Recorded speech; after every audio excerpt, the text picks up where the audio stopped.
Sandra, we're ready whenever you are. Okay. I just thought that might have some. I'm hearing stuff now. Organization sense. Okay. So. I will do this in my most dramatic voice, but I don't think I'm doing that well.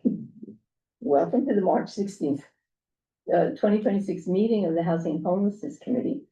My name is Sandra Lecter. Thank God you wrote it. And I'm vice chair of the committee. Tonight we are joined by community coordinator Brian Lafferty. This meeting is called to order at 6:34 p.m.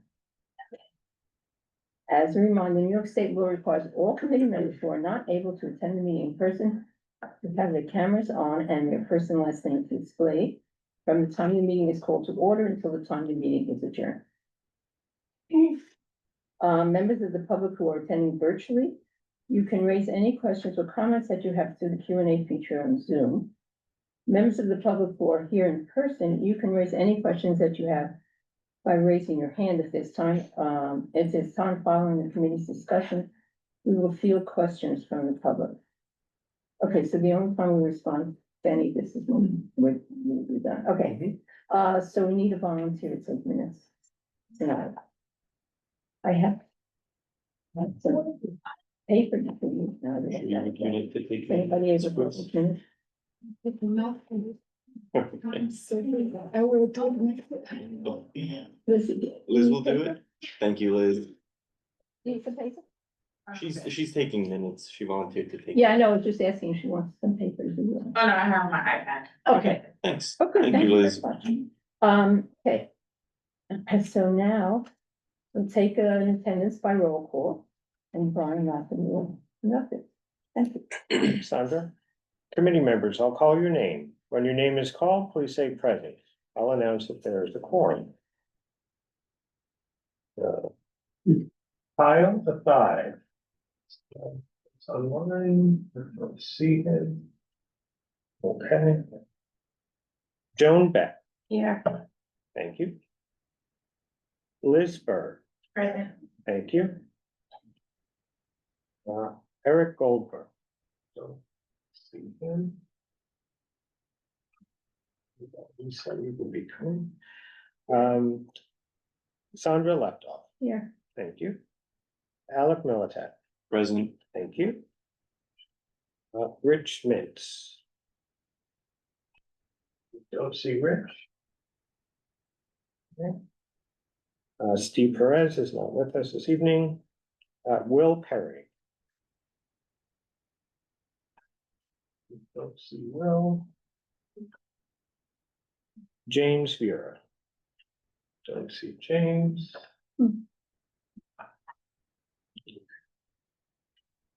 Jerry Weinstein. Present. Thank you. And Shu Yazao. Present. Thank you. Okay, so we have 6 members present currently. We need 7 for a quorum.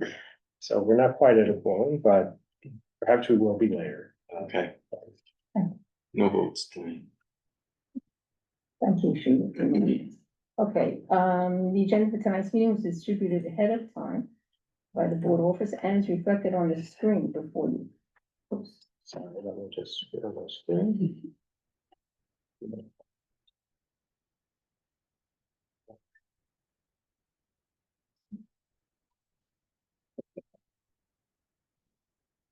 If there's no objection, we will adopt the agenda. Members of the committee, if you object to adopting the agenda, please raise your hand.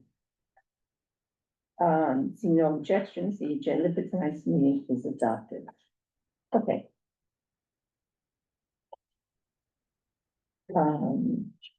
Okay. To conduct an efficient meeting, let's clear a few ground rules.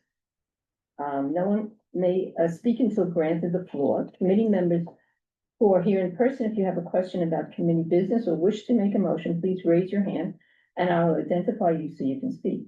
Committee members unable to attend in person, if you have a question about committee business, You may raise your hand through Zoom, and I will identify you so you can speak. All committee members, it is extremely important that only one person speak at a time, so that members of the public watching at home can understand what's being said by each committee member. What are we doing for? I guess so. Mhm. Okay, the chat function for committee members, present via Zoom should not be used for committee business or questions about agenda topics.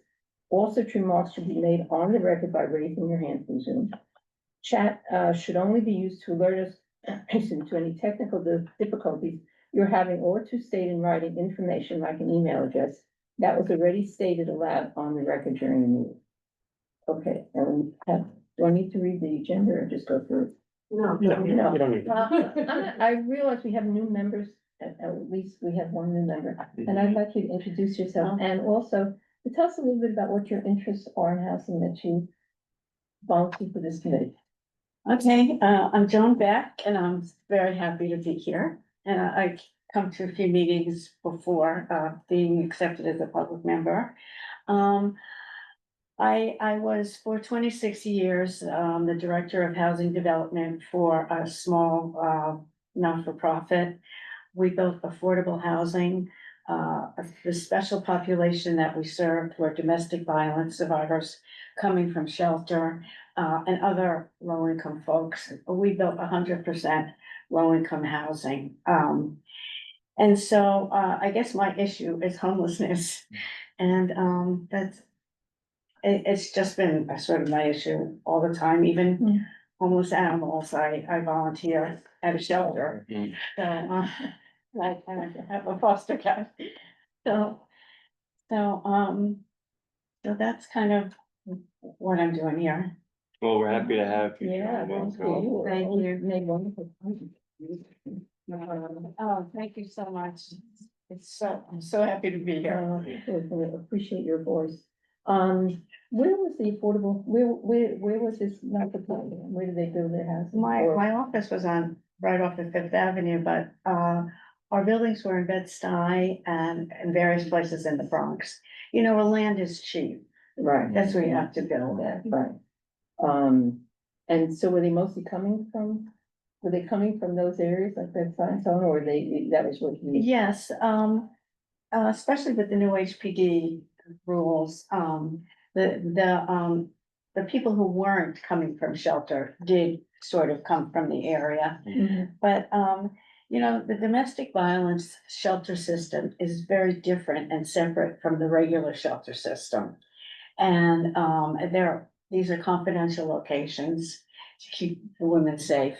And so basically what we wanted was that people would come from shelters from a different borough. So, to answer your question, Thank you. That might come in handy when we talk about the men's shelter yeah, this evening. I think Oh, right. your input and experience is gonna be pretty important. well, I hope they say something intelligent. Well, what would you hope to accomplish, do you think? Here, Yeah. in this Well, one. for one thing, in years past, I have gone to some meetings, but they weren't held here and they were, of course, a different chair. And, for one thing, people would come before the board with their plans, you know, developers would come to the board with plans to develop, housing. And I thought that, you know, I'm qualified to comment on those plans, you know, to ask questions, that kind of thing. And obviously, this committee is not building affordable housing, but in that analyzing, you know, proposals or whatever, I thought I could bring something to that. Mhm. You're Thank you. welcome. That would Thank be you. terrific. Okay, First agenda item. yes, I'm going to do on it. First agenda item, we're going to have the return of our planning fellow, Natalie Fernandez, who, is going to tell us what happened. And when were you here? Was it the fall sometime when you started? Yes, I think it was in November. Okay, That was your first meeting that you did? Yeah. Okay. okay. So we're looking forward to hearing what you have found out, Yes. about the, We're gonna stand, I have a Oh, presentation. terrific. Thank you.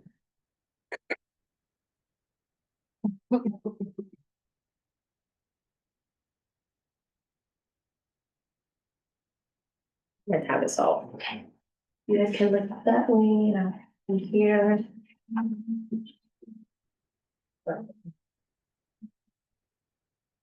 Okay, so as you guys heard, my name is Natalie. A little bit of my educational background.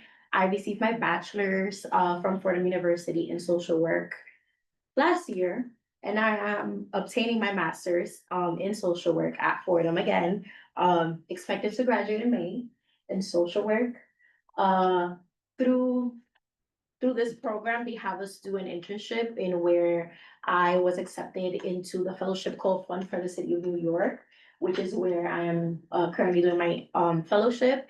And they partner the fellows with different community boards across the boroughs. And they have them do research or mapping or different kind of projects according to the community board needs. And I was luckily placed here to research senior needs and the gaps that we're missing in the district. My project purpose is I do have clinical experience because I am a social work major. And this has been such a different experience because it's my main or my first big project in policy and analysis. And now I call myself part-time urban planner because I've learned I've learned so many new things that I didn't know, which has been amazing, and I am so grateful for that. And while individual and clinical work is important, macro level intervention addresses the structural roots of inequality. And this project responds to that. It responds to Community Board 6 conducting a gap analysis of affordable housing for seniors and individuals with disabilities. And the goal is to identify what strategies and accessibility and sustainable housing options are here. And I do want to thank Alec that our first meeting was like, oh my God, what do I do? What do I research? Like, what is it? What is the scope of this? And he was like, we want you to educate the board. We want you to give us information. And I'm glad that you gave me the freedom because I found out so many data that's so important for the community board to take to the city and when, you know, wanting to fight for programs and resources. Next slide, please. Oh, it's right here. So aging in place in a vertical city, you will hear me say a lot vertical or aging in place because one of the things I came across and that it is evident that this district is already aging and is populated by older adults. And yes. These are just some visuals that I wanted to place here because I'm going to be talking about tracks. A lot of the information that I was able to use was from the US Census Bureau. So they the district, they place them by tracks, in which is on this image. The other image is just to show that that this district has 49.9% of residence space versus commercial, they have 43. So those are the main popular areas that you know surround the district. And continue. These are just more visuals for my sake. When I talk about tracks, I specify the areas that we see that. So you're gonna hear me talk about Sutton Place, Stevenson Town, just a few of those areas around here. So now we're going to start talking about the population. I wanted to compare Manhattan versus New York City. And we're able to see that the total population for New York City itself is about 8.5 million, versus Manhattan has about 1.6. So of older adults specifically. So this is not the majority of the population specifically for older adults. What this means is that in 2023, there were 55 million New Yorkers aged 62 or older, including just over 1 million who were 62 to 75. About 370,000 who were age 75 to 85, and about 150 who were 85 and older.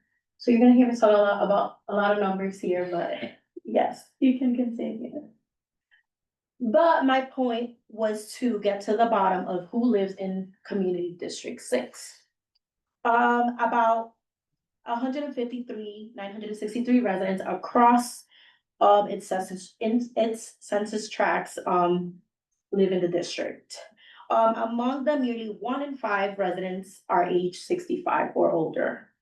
I wanted to dive specifically, we see that 37K residents are 60 and older, which is about 25% of the district's total population. 28.4, that's approximately 19.4 percent of residents were 65 and older. And 15K are living alone, in which I want you guys to focus on that, because later on I'm going to talk about some of the risk and vulnerabilities that come with living alone. You can continue. These are some of the demographics that I want to talk about, which are gonna be gender, race, and the face of aging alone in the district. So it was surprisingly, when I was doing this research, that nearly 59% of residents 60 and older are women. A lot of women populate the district, when it comes to older adults. And in some tracts, the gender imbalance is extreme. I did identify some that, were about 84% of residents who were women, that's in tract 78. And this just shows some of the implications on, the services that are needed. And as you can see, population wise, we have, people who identify as white as the majority of the people who live in the district, who are older adults, followed by Asian, Hispanic, Black, and 2 or more races. So what is the age structure of older adults in CB6? So while the 65 to 74 cohort is the largest, the 75 plus population totals over 13,000. So if you combine these last two, that makes up the 13,000. But we see that the majority are within 65 to 74 years old. What this means is that this cohort is growing faster than any other age group in the district, and are confirmed to jump from 22,000 to about 28,000, which it showed a 27% increase in a decade. So you're gonna hear me say over and over that this population keeps growing. So if this was in 2020, I can imagine what the numbers are now. Next. Now I want to talk a little bit about the economic housing piece of this research, and where we're going to talk about numbers. The median household income is roughly around $118,000, and this was specifically for Stuyvesant Town in Turtle Bay, according to the research data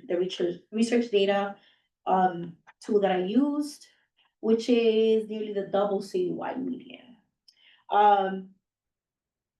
I wanted to highlight that this income reflects working age earners, not retirees. For many seniors, Social Security is their main source of income, which averages $2,000 a month or $24,000 a year. When the average rent is about $5,500. This single expense exceeds a senior's entire annual Social Security income. And even with additional resources, it's just not enough for them to cover anything that they need. At this comes the 35% rent burden, in which over 1/3 of households spend income on rent. 21% face extreme burden, and rising housing costs are continuing to make it very difficult for this population to achieve the needs that they have. Which leads me to say that 8.8 are in poverty in the district, which is lower than citywide. Citywide is 19.7, but poverty rates among seniors on fixed incomes are likely higher. We can continue. Here we're going to touch the topic of vacancy and what's available in the district, and the housing mismatch. I will take your question. I want you to see the table. This is where the most populated, vacancies are in the district. This doesn't mean that they are empty. Some of them are used for, investment properties, commercial conversions, and other, like people's second homes, so it varies, but they are empty. And I wanna go over Sutton Place, which has a vacancy rate of 51.2, which is more than half. And the rent burden of that specific area is 35.3. And 26% of that population live in Sutton Place, who are older adults. Did I hear you correctly that there's a 52% vacancy rate in Sutton Place? Yes, according to the graph that I was looking at, this is the vacancy, and again, it doesn't mean it's empty, but a lot of these, are second homes or, Airbnbs, those kind of things, commercial conversions, etc. Yes, That's a stunning number. yes, And the other part is the rent burden, are those of the 49% approximately that's who are living in them? 35% of that are rent burden? Is that, ask that again, I'm sorry. Is that rent burden 35% of the total, or is that 35% of the occupied apartments? Is what you're. yeah, that sounds it, thank you. I am not sure, that would be a question I would Okay, wanna take So and do you and find remember out. the Furman Center? yes, We looked together and also show that number and we can compare this. yeah, two that's a great idea, Interesting. yeah, Yeah, Right. yeah. Yeah, so that was just, that's the top track that has the most vacancy rates, and you can see, it follows with the other percentages. But I think that was, the most important one to highlight, and what this means is that, there are spaces, but they're just not being utilized, for the right things. We can continue. So what does vertical aging mean, in older adults in high rising, units? So one of the big things that I was able to find is that a lot of the buildings here are 20+ units, which means a lot of things for older adults. The first being that they're overwhelmingly vertical, not necessarily accessible. The majority of these buildings are 20+ units. And as many as 97% of all units are in buildings, with these many, high-rise buildings, with the lowest being 75 to 79%.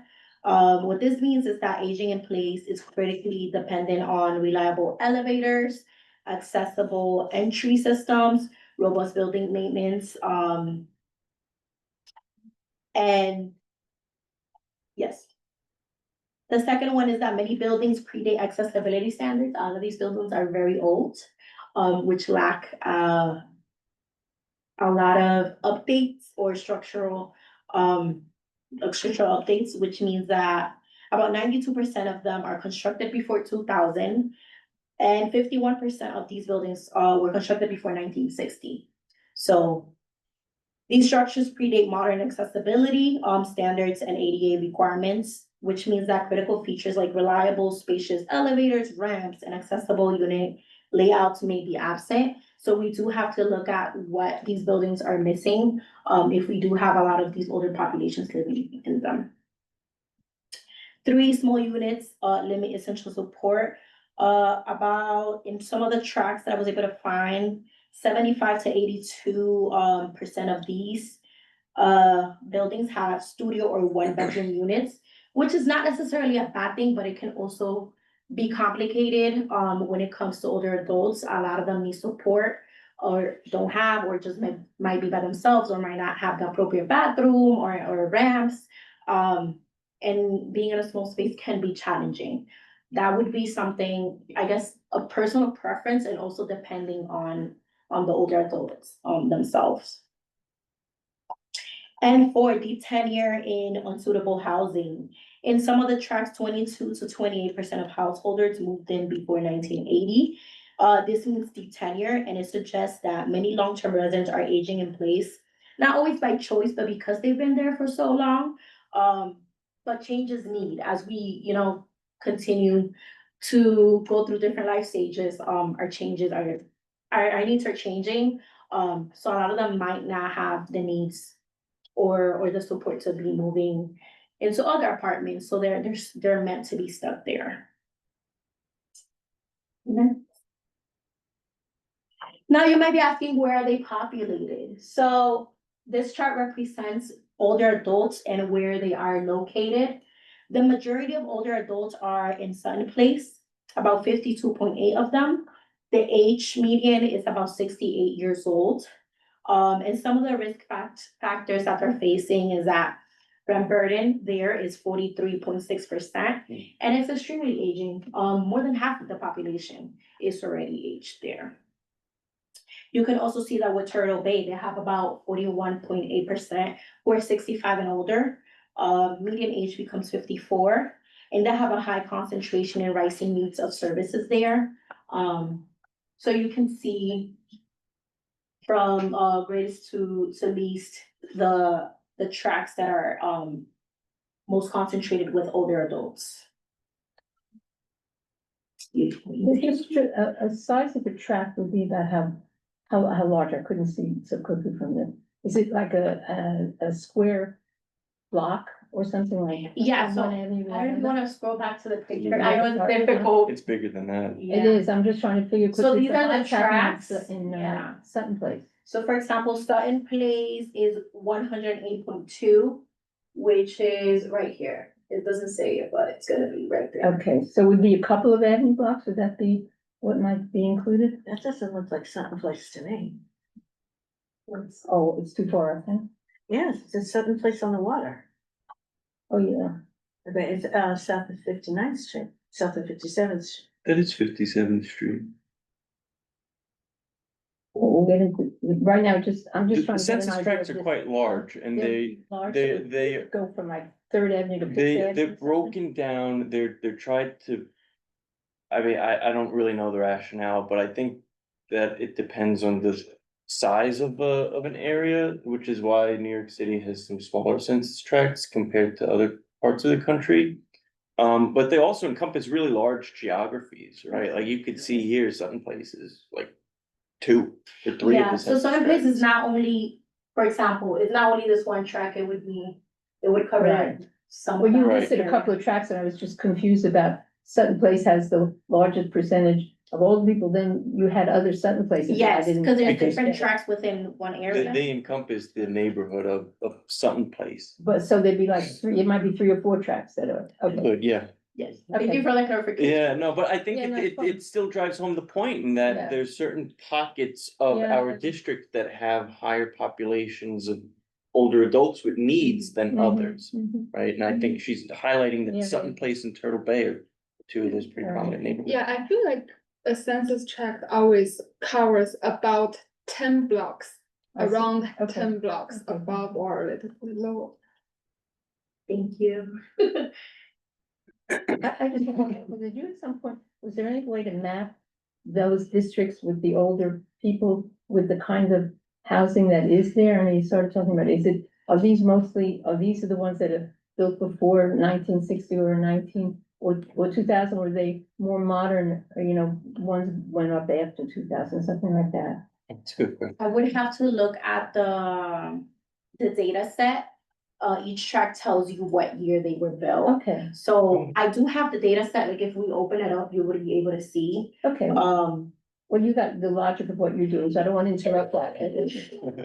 Well, but yeah, I do wanna give a document where this is more of a laid out, obviously you guys have access to opening all the links. So I will be sharing you that. Cause I know there's a lot of numbers that we don't see here where they're coming from. But yeah, now I wanna move on into the transportation independence, because that's another factor that we face, older adults face, while living in the district. And they're roughly in 9 in 10 households have no vehicle. That's not a bad thing. That means, that this neighborhood has excellent walkability and robust access to subways, buses, and paratransit. And these systems seem to be reliable, and they serve as a powerful foundation for senior independence. But again, I feel like it's situational on the older adult. So we also have to think about for those who cannot access the subway or the train, how are they getting around? Do they have someone who comes to the home and accompanies them to appointments? Do they have access to accessorides where they can order cars and to take them to appointments from their home? So while we do have a really good access to transportation, we do have to think what other services need to be established for those who don't have, who cannot utilize those. And then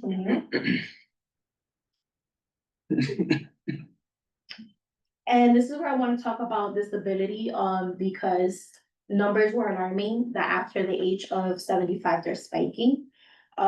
We see that 25.5%, which is about 4,000 older adults, are on disability, and this doubles after the age of 75. We have about 11.5% for the population of 65 to 74, who are on disability currently. 16.7 of these older adults who are 75 and older are independently living alone. This can be a strong indicator for supportive housing need. Again, it's situational, how much support an older adult needs, depending on their situation. However, we do see that 16.7% of them do. And 7% of them have self-care difficulty. So if you're living alone, I can imagine a lot of them have self-care difficulty with that. We can continue. In which I wanted to highlight more demographics of Medicaid, disability, and hidden low income in the population. For the Medicare recipients, I was able to, this data contains older populations from Community District 5, but it also covers 6. And it shows that about 21% report a disability, which signals demand for supportive housing or home-based services. About 400,000 seniors households are on Medicaid right now. This indicates fixed incomes, higher rent burden risk, and reliance on aging in place supports. And 700 senior households with disability. So about 471 households with 1 senior and 227 with 2 seniors are managing disability. So I feel like these are just some important information that, I want to cover to show the services or needs that might come up. We can continue with that, highlighting the falls and the emergencies that older adults experience. This data goes back to 2018 to 2023.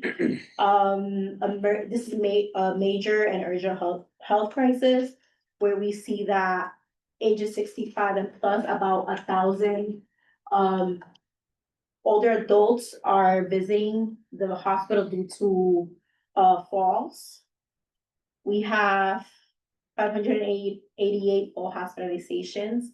This means that the numbers are not that high, but are still indicating that severe injuries and fractures can be dangerous. And about 40% fall inside the home, which goes back to living alone. I feel like that is a risk factor that older adults face. We can move on. So what does this tell us? It goes back again to the fact that a lot of these buildings are old. There might not be accessible elevators or ramps or steps at the front, or corridors that, these are compound risks for residents with mobility limitations. So we do have to look at that. Aging alone with around 15,000 older adults living alone. Delayed emergency response can relate to poor home conditions and missing modifications. So grab bars, non-slip floor, adequate lighting, walk-in showers, accessible bathroom features. These are things that we must look at because these buildings are old. And with the proper identifications, these things can be worked out. So now I wanna highlight that these are a lot of vulnerabilities and risks that the older population face. But across CB6 risk compounds rather than appearing in isolation, the analysis reveals that older adults face multiple overlapping challenges simultaneously. So we see vertical housing is due to old stock, so small units equals aging alone, long tenure, rent burden, no vehicle, it can be service distance. Vacancy, it could be unaffordability, so these are different things that we have to take into account when we look at housing and the services that are needed for seniors. We can continue. So now I wanna talk about what CB6 has and what is missing, based on the information and conclusions that I've gathered. So what exists, we do have two senior centers. One is located in District 6. The other one is located in District 8, but services District 6. Which just shows that we need more resources here because we have other residents going to another district for services. Where's the service in CB6? Stein Senior Center. Where is that? You were again, I don't have that Okay. location I of the don't know where it first. is. 23rd Street. it's 23rd Street, okay. 23rd Street, so it's not very close to Sutton Place at all. Okay. at St. Peter's Church? Yeah, I think that's the one in CD8, if I'm not mistaken. Well, it's in our district. Okay, Is that the one It's on on Lexington. Lexington? yeah, I do Is that a have that. senior, that's a senior center? Well, they used to have seniors programs. I'm not sure. Yes, I still have it here. They're both at capacity according to research. So those two were in our Mhm. district. And so Michael, you had a question here. Do you want to? Okay, I had a question. Mhm. I feel like in terms of like the supportive housing stuff, I feel what would be really great to have actually, even though no one said this, is to have, you know, adding to the existing apartment buildings in the district, more supportive services, Mhm. as well as more supportive housing for both seniors and people with disabilities, Mhm.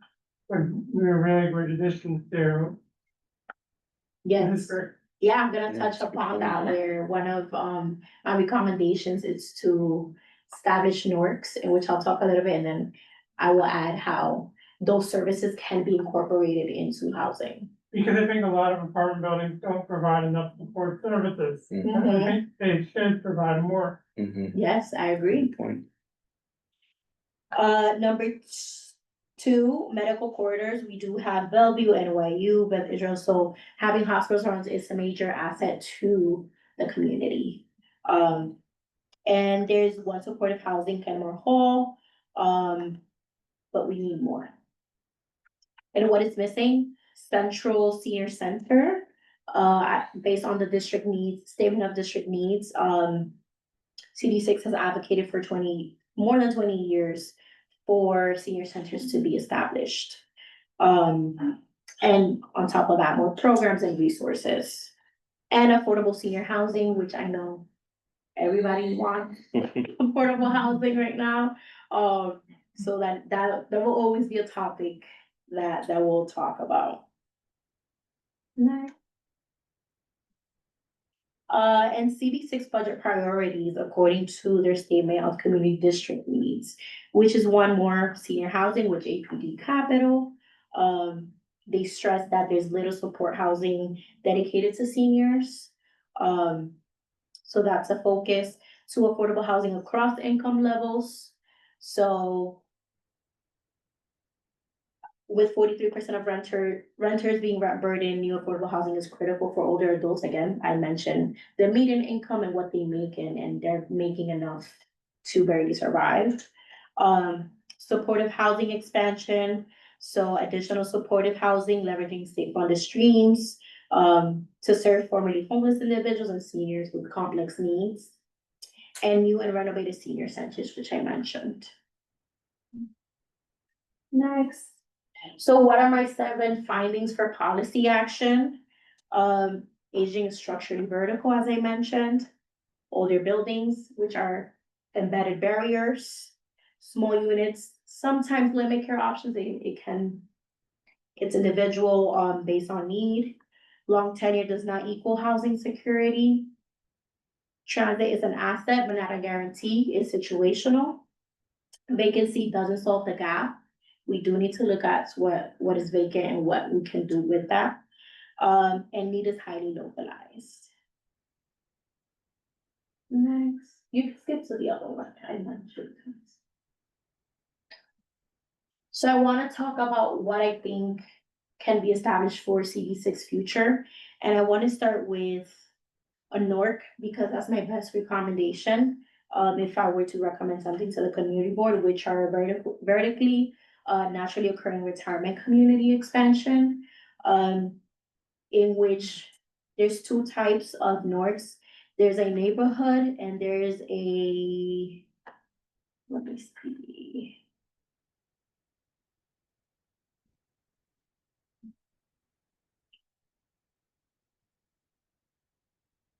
Right here, okay. So there's a classic NORC and a neighborhood NORC. A classic NORC is an apartment building or housing complex. A neighborhood NORC is a residential dwelling or group of residential dwellings in a geographically defined neighborhood or group of continuous neighborhoods. They can exist in a rural or non-rural area. And how funding works for NORCs, they're established through New York State executive budget, with amounts determined annually.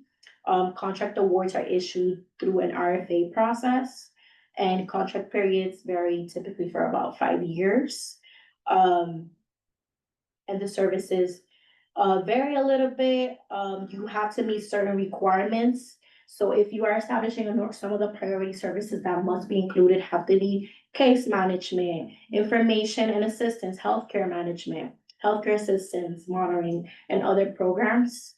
So you have, as he was mentioning, on-site support for seniors if these are established. There are about 27 NORCs in New York City, located throughout the 5 boroughs. Examples are JASA, Hudson Guild, Lincoln Square, NORCs. So we do have a lot of people we can talk to in terms of how NORCs can be established. And because I showed the specific tracks where located, I feel like looking at those tracks would be the best option if we were to look at where we would establish a NORC. My next recommendation would be SARA, which is Senior Affordable Rental Apartments. The SARA program is a little bit more complex because you have to work with private developers in choosing what land that can be used. So they have to be in agreement to build with the community board. And then that has to be taken to the city in proposal, in which they help you, the city, helps with a loan process. But the first part is to have a private developer agree. Is that an HPD program? I believe they work with HPD, yes. Yeah, I thought they discontinued that, maybe they didn't. No, I think it's, Because There are a few SARA programs in the city, so I'm hoping that they are still in place. Let's see, I do have a couple of examples of them. but I believe they still do finance senior housing through this. just suspended it for a few minutes and then picked it up again. Yeah, I'm not sure. Maybe they renamed it or something. Yeah, I'm not, I mean, I don't know, there were issues, that's all. there were. But you would know. You know, it wouldn't be something I would be going for, but, there were, because, there were a lot of restrictions, the way you had to use the program. And, developers don't like that, Mhm. so, Mhm. at any rate, I'm glad to see you. Yeah, that is my least favorite option. Include more affordable rent, or is it the same rates residents are used to paying, like they pay market rate, or if they pay rent control or rent stabilized, is that what they'll be paying, or is it all according to affordable housing guidelines, like? Good question, I am not sure. I don't have any of you that have insight. Yeah, I don't know how would rent look like if in a NORC. My understanding is that the rent is what you've always paid, it's more that they're providing services for you. So you would still have to pay the rent that was either market rate or, Whatever you're paying. that's whatever you're paying, that's fine. So when you said Lincoln Square, that's what I was wondering, because Lincoln Square is, longstanding, the development, Mhm. and I had always understood the naturally occurring is naturally occurring. Yeah. It just So- happens, yeah. Yeah, it just happens, so yeah, I assume that that's, and it would be terrific to know where that's actually occurring. Mhm. And what gets in the way of people being able to stay there, and of course, the services is probably is a second issue to what gives people stability. I think that's part of what's coming out of it. So, There's a big Nork over, Seventh, Eighth Avenue in the twenties. I think it's the old International Ladies Garment Worker oh, okay. Yeah. complex. And a friend of mine happens to be a social worker there, Oh, but interesting. it's a pretty major Nork. Yeah, there was just a few of those that I mentioned. Sharon has a question. I mean, do you want to recognize him? Yes. Do I, okay. Do I, It's you. oh, so do I have Yeah. to do something? Yeah, hi, Hi, Jerry, Jerry. Jerry, unmuted. hi, Speak. everyone.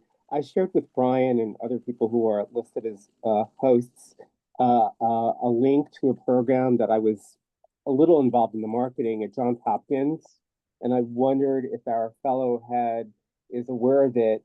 It is a program run through Hopkins and with the state of Maryland, where it's called Capable, and it's 4 to 5 months where it's an assessment of aging in place with an occupational therapist, registered nurse, and a worker to do things like install guardrails.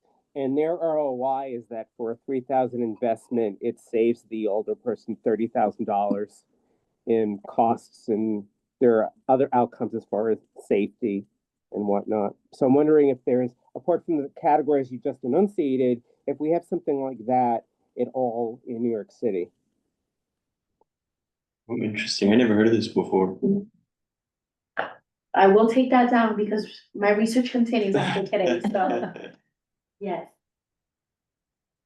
Are there I'm any, thinking a lot about it. Just 15 more seconds.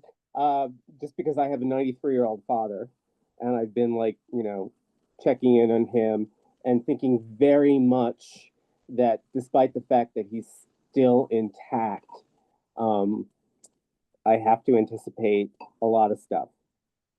And he's in a major development where I think about like how for other things we've had precinct captains to get out votes and so forth, and if we couldn't carve up this track based on set in place, for example, where you had people for a given like 3 or 4 block radius, just like during COVID and mutual aid, where their position was to just check in on people. Mhm. Mhm. Thank you. Good point. Yeah, see, we do have a member, of the public. Well, let's see. Who Do also- you have any more of your presentation, Natalie? Would you Yeah. like? to Yes, go my on? last recommendation would be mixed use senior integrated development. That's not really seen in New York City. I did get some research where, other states do, have created programs, like this. And what this means is that, this is a planning and housing model where affordable senior housing is built above community serving facilities on the ground floor. So instead of constructing housing alone, the development integrates housing services and community space in one building. I know something that came up for me, they have something in Beach Channel, it's called Beach Channel Senior Apartments in Queens. It's a 7-story mixed use development in Far Rockaway. There are, the development provides, apartments for 154 low income seniors, including 46 for formerly homeless. And they were one of the first to, integrate themselves with the SARA program. So that's an example that I try to look at. Interesting. And something came up also in Mexico City. It's called Belmont Village Santa Fe in Mexico City, where, builders focused on creating property in walkable and convenient, for care delivery. So they even have, where they have a dining facility and retail in the same area. So I know it might not be popular right now in New York City, but it is something worth looking at. And I think that is it, we need to focus on older adults. We see that Community District 6 has a very high population. And I think, they deserve more light and more support. Yeah. Thank That's you. my presentation.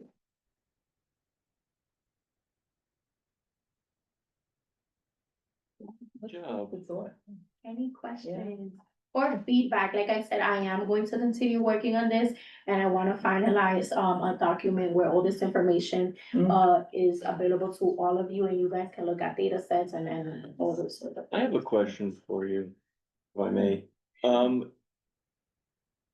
Are landlords required if a tenant asks that they sort of make their apartment ADA compliant, right? Whether they ask the landlord for maybe a bar in the bathroom or some other kind of necessity that they need at home in order to live more comfortably, is a landlord required to provide that to them?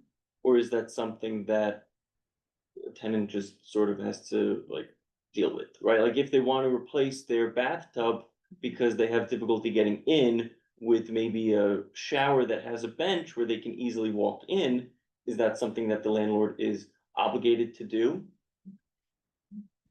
I couldn't find any specific information on that, Okay. but I feel like it's. mm, I guess I would say, no, it is not, because actually, to change a bathtub to a shower, you have to change the drain size from an inch and a half to 2 inches. Oh, It's incredibly expensive. oh, really? Yeah. So a landlord or any other kind of property owner is not required to accommodate their tenant? People have a hard time Really? doing it because it's quite Mm. expensive. Oh, wow. I don't think they'd have a problem giving you a grab bar, but, But are they required to? I thought they were. I don't I thought that there know. was a Honestly, law that said that, I don't but know. maybe not for I'm what not we were sure. just talking about, but, that was my understanding. That that's a requirement. Oh, interesting. That we should just check on that. Yeah. Yes. And I just want to make one, it's just interesting, I mean, it's great, this was wonderful. I'll give you. Um, as I was listening, I thought of sort of there's a certain divergence about, there are many roads here. Leads you to many different places, but I was thinking of the naturally occurring, one kind of community with lots of, it's a wonderful thought and model, and you went to the unions and how they were constructing it historically, right? So that unions work to develop an ongoing community over time, communal kitchens, et cetera, which really enabled these naturally occurring communities to continue. And that's such an important model. And so that, it seems to me that was one direction. The other was about the instability of people's lives and really the need to step in from a medicalized perspective, which is tremendously important and pushed under the rug. There are two different ways of thinking, and I was thinking the one way people that move into those apartments, which is terrific, can move away from the naturally occurring and gets you into communities which are then age isolated. And we have to think about what the implications of that are. So, and I think Lincoln Squares, I know a little bit about it, not enough, but they actually are developing in one of those buildings outreach to the older members. So they're trying to, in a way, maintain people's place and serve the needs without constructing an age-based community. Just, all in that study, a lot in that study. Yes, there is a lot. A lot. And Well, I just searched on Skytown's website, and it says that if you are old or disabled, then you need the service, and they can help you at least install the grab bars or other fixtures in your bathroom. install it. Yeah, Doesn't mean that they'll pay for it. yeah. Well, They're not expensive. Yeah. Or an yeah, because a emergency bar room. is fine, but if you want to change the drain, it is another story. Mhm. Just a small bar, and they are able to provide it Right. after you submit a form to prove that you really needed the help. Mhm. They can do that. Oh, Yeah. even a signal device, if you're in the apartment and you can't let somebody know you fell down, Right, how do you do that? yeah, that's I true. mean, you have to do it yourself. I mean, basically, you're on your own, right? I think it's a great presentation because Yeah. you're really driving home the fact that senior populations have very specific needs. Right. And they're sometimes often forgotten about, right? Or they might be buried with greater populations, right? Like you brought up this really great point before about how the average income in this community district is over 100,000. But a fixed income senior is only making $2,000 a month in social security. They can't even afford to pay the average rent here. So if there's a senior who lives maybe in the suburbs and they want to move here to be closer to their children so their child could take care of them, they can't, right? And I think it's really important that this community district, and you've really highlighted it, takes stronger action into making sure that these senior populations are supported. So that way they do have homes in which they can easily access their apartment on a higher floor, so that they can afford to age in place and to afford the rent of their apartment, so that they do have many different supportive services, not just one or two, right? Because the senior populations are dispersed everywhere. So you did a really, really, really great job, I think, of driving home that point that senior populations have really specific needs to be able to live comfortably here. Can I ask one other one? How would you want, so this is a great study, how would you want to get the word out on your studies? How do we let the community know what's going on? It's Yeah. that we don't want to have it end here.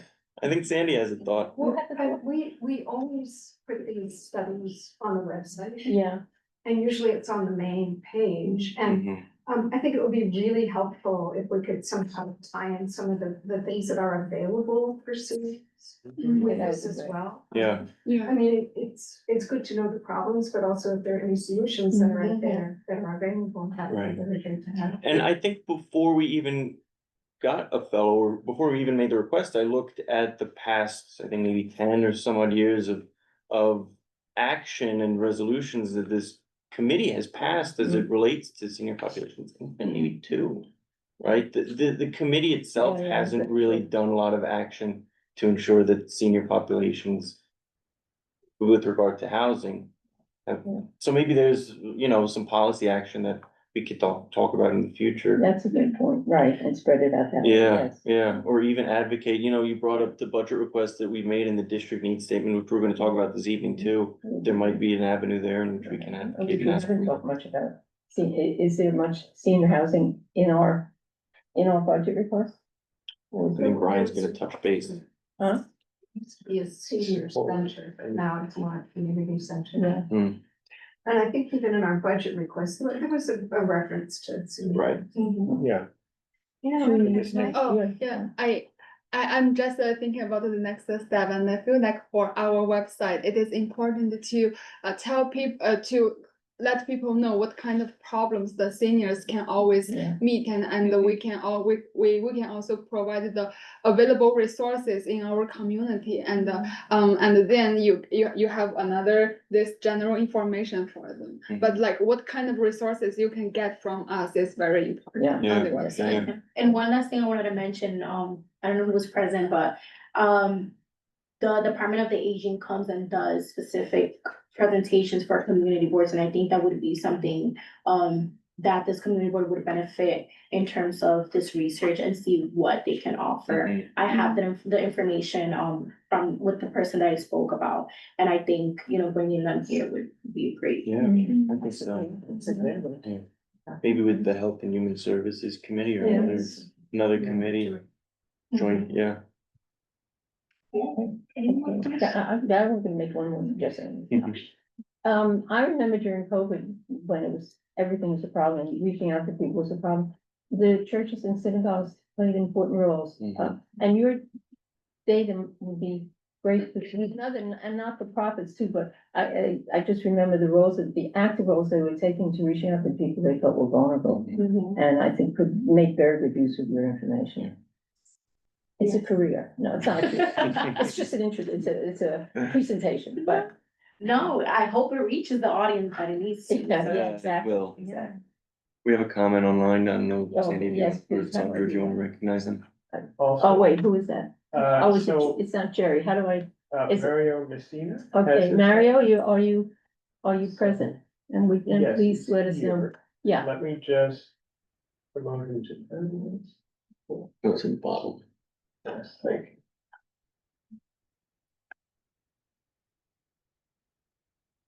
So Mr. Messina, I'm promoting there, him, rejoining. yeah, What? promoting you to panelist, you can unmute. Okay, We can hear you. Yeah, okay, can you hear me now? yes. Yes. Oh, wonderful.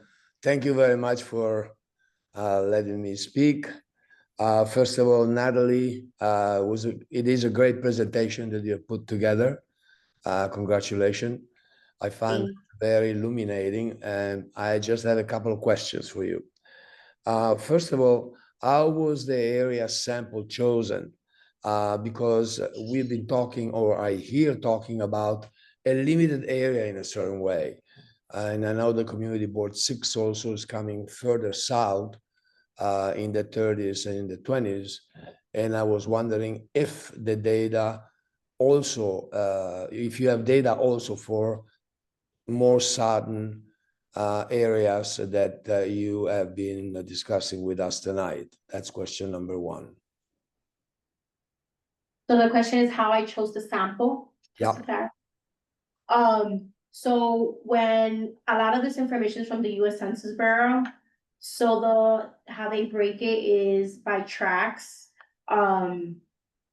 So it covers the whole district, and then it tells you, depends on what you're looking at. You can be looking at employment, you can be looking at housing, demographics, you can be looking at aging.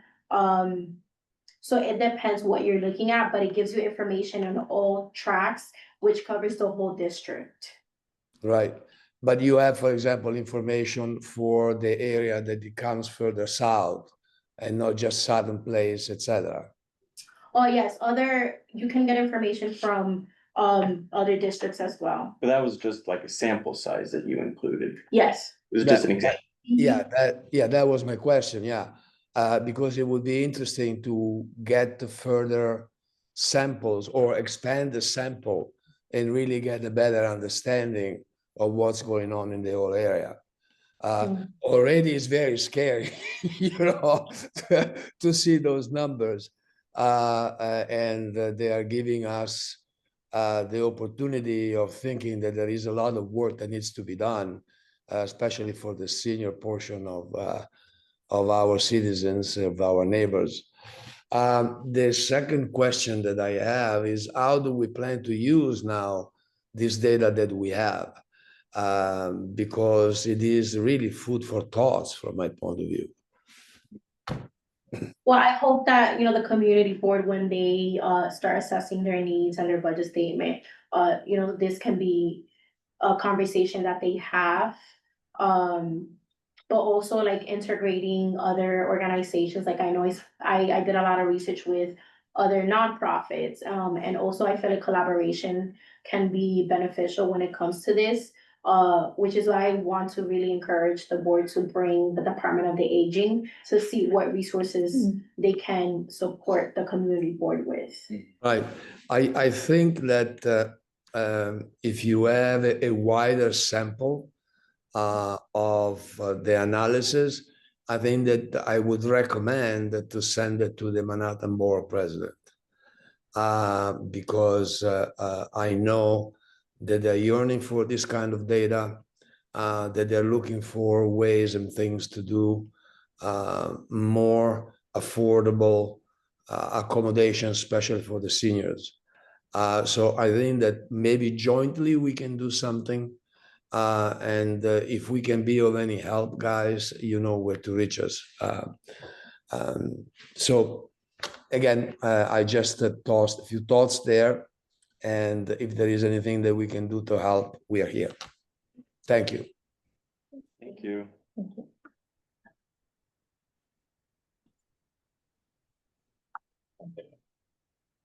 Or any other questions, issues? Well, Natalie, thank you very much. This was really incredible.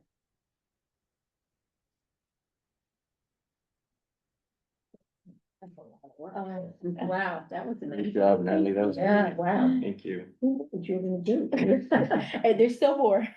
I'm sure there is, I'm sure you touch a surface. Our second, our second issue, this evening is on the, 30th Street Men's Shelter. And, what has happened to it, what we know about it, and what your concerns are. I just need to see, okay.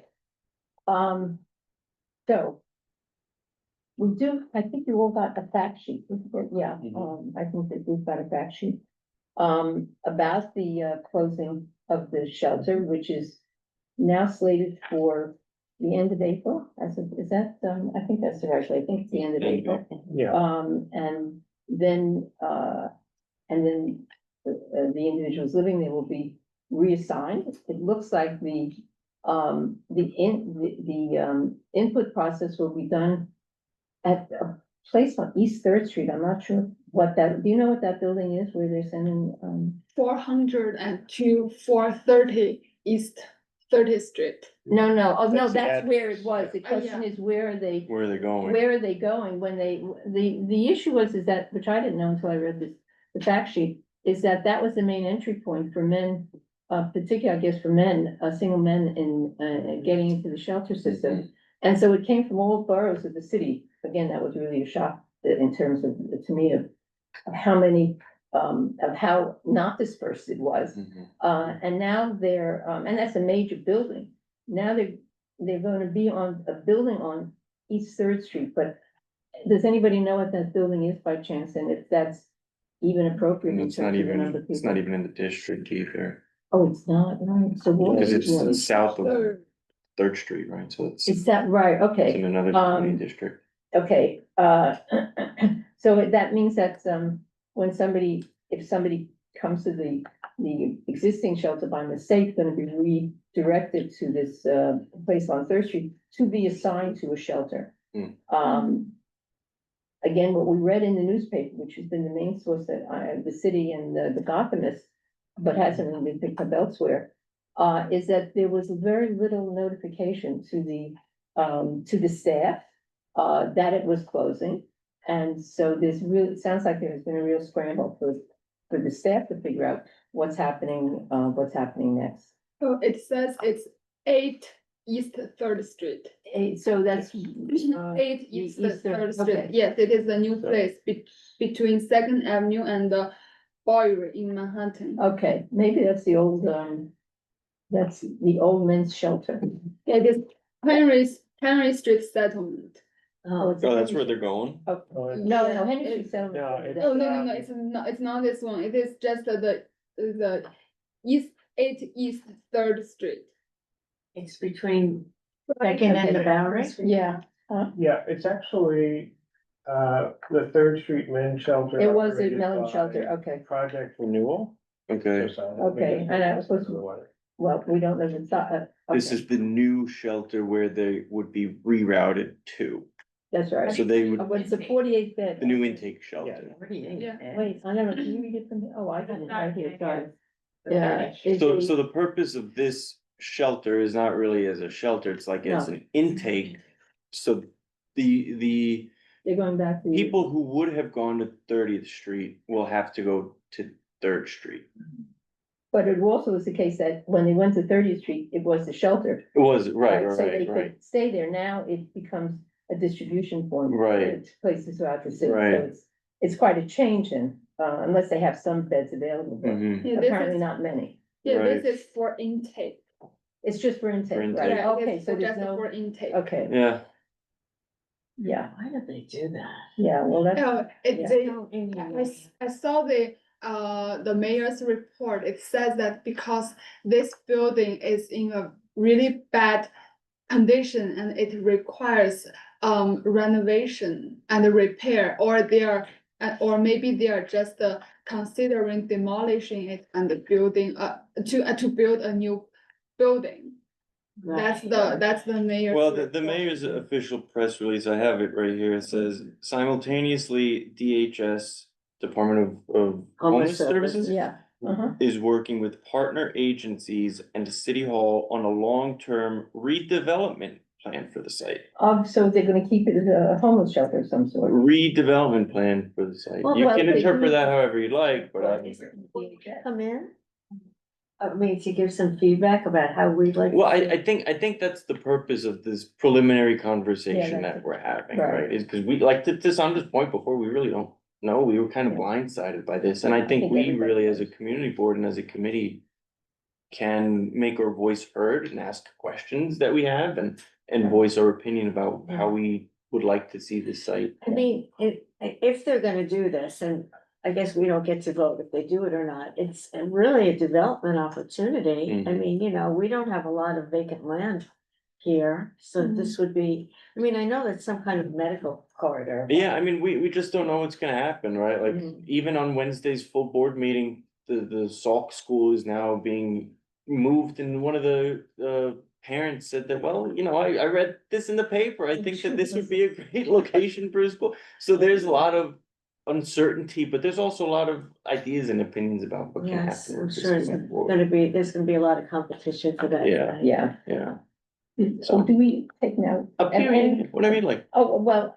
I You wanna recognize a public? yeah, I don't know the. Are you done with your? Yeah, I just wanted, basically, I just want to say that we come with very little information. Mhm. It was a shock. I mean, one day we're starting to all send emails to each other. We didn't know what was happening.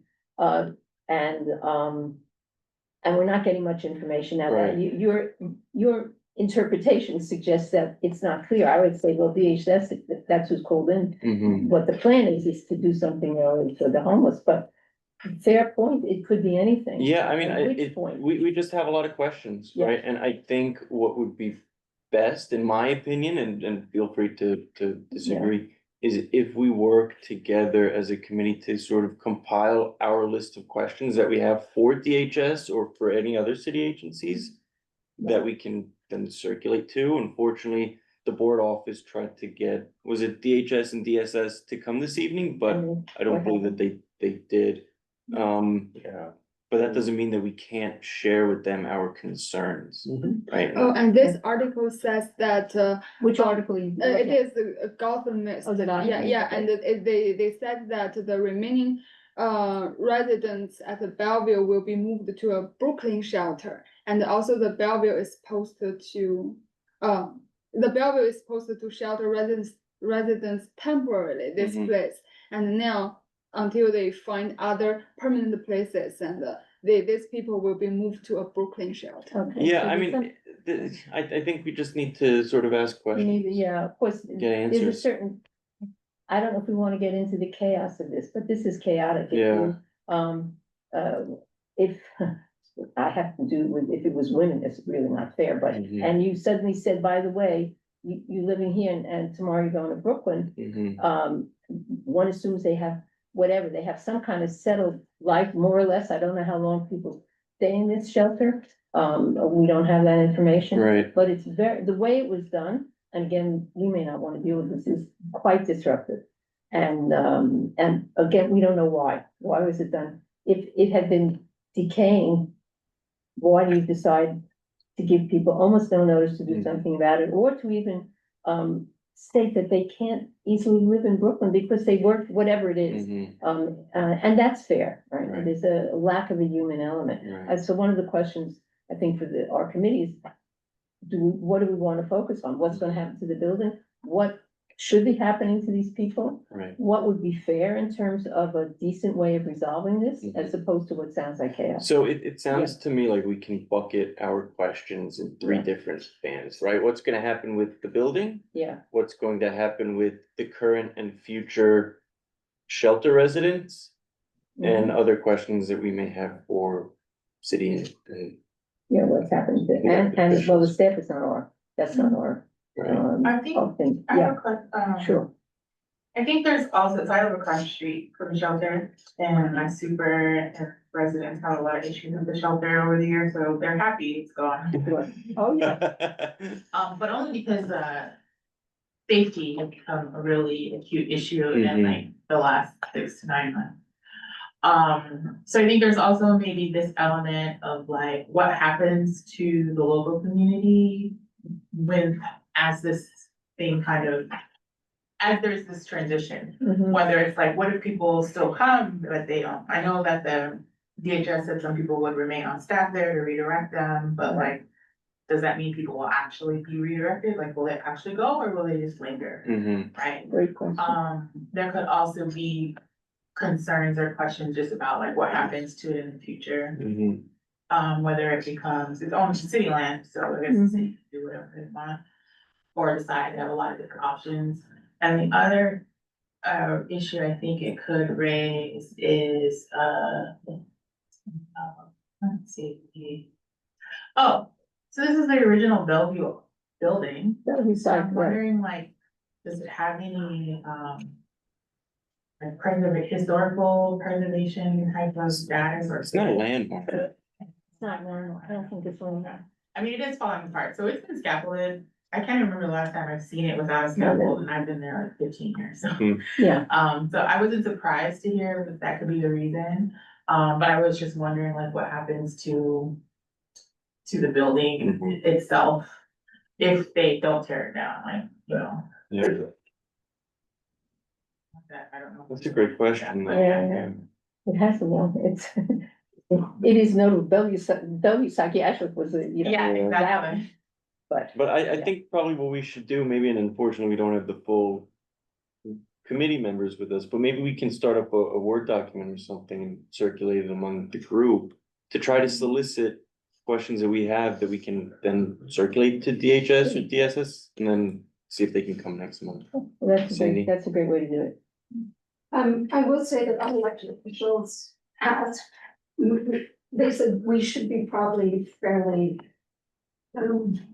advanced in what we want to do with the site because things are moving so quickly. What do you mean by that? Well, if we can come up with ideas for what we want, we can't let this kind of percolate for too long. Okay, It's not until the fall. We stop having meetings in June, it would be great if we could have some ideas of what we want to do with the site. so you're saying maybe a list of questions that we have as well as some ideas that we have From what for what we want. It sounds like they're not completely separated, like we might want to have housing services there because people will still be coming. It's maybe not, you know, dormitories or whatever, open beds that would, it's pretty awful. It was open bed, and so was the site. It was basically, they just took over the site and it was based on open beds. So, Like SROs almost, kind of. Well, it was a dorm, you know, you put the Oh, site I patient see, in the okay. dorm, and that's how it was developed. Dorm style, okay. Yeah. and I personally don't like the idea of tearing it down because it's so disruptive to tear something down. Sure. I think of embodied carbon and Mhm. this Spark site is going to take them years to tear it down. Mhm. So better to kind of take care of the building and reuse it. There've been lots of proposals for how to reuse it. Yeah, I just want to follow what Liz and Sandy just said, and I just searched on DOB now, and I found that from last year, they filed several facade renovation projects on DOB, and I think I saw that it is a pretty large work, and one of the facade work, the estimated cost is 2 million, and they have several other small facades, facades repair work. So, and Liz mentioned that they have the scaffolding right now, and they just filed several in 2025. So maybe they are just, they just want to do some facade repair work, and we need to do more research. Probably more. Yeah. But for this kind of building, more than 2 million facade repair work is a pretty big deal. They can do really a lot. It is a large amount of money. It is a large work. So they might only do the repair of the I don't know. Yeah, it is a facade work. Well, They have she's the saying that facade that's work. what DOB has, that's what's been filed with DOB. That doesn't mean that that's what's going to happen, Right. right? Yeah, it's probably gonna be interior work, redevelopment, who knows what That's the point, right? Is that just the people? Interior work, they need to file again, and all the records, you can see it on DOB. Yeah, but not Yeah. now because they haven't filed. Yeah, they haven't filed, but I mean, the work they have already They will have filed to include file it. several facade work. Who filed? Who's the filer? The city owned. Yeah, no, you can see every record on DOB. It is a it is, I don't know what business it is, but I can. Sandy might know the yeah. answer. Fortunately, it's one of these projects that contractor defaulted and then they couldn't go Oh. ahead. And I think we've seen drawings for replacing the windows like years ago. So Mhm. it's one of those complicated renovation projects that's run by the city, the DEC. Yeah, They're trying to repair it while people are in the building. Oh. It's complicated, and it was I mean, I don't know what architect filed it, but that's kind of. it was a contractor for the city agent. Are you saying you think also that the fine itself could be it's just really a facade of what is actually gonna happen and we Well, shouldn't? when you go into I read the DOB. Like, sure, you were both architects, but, the majority of the complaints are for the elevator. And as I said, every building in New York that has an elevator. Yeah, has that's complaints, yeah. violations for the elevator. Yeah. And unfortunately, the city hasn't taken care of the building. It's an old Right. building. Yeah, I know. It's got some structural issues that need to be repaired. Yes, it is DDC's project. It is DDC. Yeah. Yeah, and Okay, If you don't have money, then this is. I can't talk about it. I don't think I've ever seen it without. Scaffolding. Scaffolding, and Interesting. there's like a construction trailer in the courtyard that's collecting dust, looks like it's been there a decade. The only other thing I remember is when they changed the entrance to the shelter, maybe like 10 years ago. From 29th Street to 30th Street, there was like a big uproar about that in the community. So I think like the community the people who live right around it are very sensitive to like Mhm. what's going on or what will happen and how those things change because the foot traffic that comes down their street and just general, I think also the foot traffic from the two hospitals next door creates a very interesting mix of people that sometimes also just really impacts safety in the area. So I could see from like a residential perspective, that would be kind of like the typical topics that come up in this whole situation. well, we'll go back to your community comment you made, the initial also. Is one of the things we want to have is is to have a meeting of the community, so the community has a voice in this. I don't think that our committee should be the voice, it's a community issue, right? And we can have a voice in it, but I think to be fair, there are many other people who can have input into this. Well, I Yeah. guess if we as a committee were to say draft a resolution and Yeah. pass it next month, and then that would go before the full board, then the full board would have an official say on what we like, but if you're talking about sort of the greater east side community, Kips Bay community, Yeah, the then kids are community. I'm not sure if that's really something that's up to us. I don't know if that's, But yeah, that's a question I don't know. Officials would be interested in doing Yeah. that if we wanted to help facilitate, but it's really, Oh, that's a our great, elected officials would be the ones. oh, that's a great point then. So that would be who to contact to open up that discussion. So we should do that. and Yeah. Councilmember Maloney, cause I asked this question at the full board meeting last week, if she knew of anything and she said no, but she did offer to be involved in whatever way she could And she encouraged us to try and. to reach out, yeah. Not only the local community, but the whole district is interested. Okay, so maybe we could write up something and then send it to her, to Harvey Epstein, whoever. No, it's not his, this isn't his district. No, it's hers. So she's the only, it's her district, so, but your point was, the more you get involved. We get involved, and of course, the thing is, if we are involved, we need the voice of the full board. It can't just be.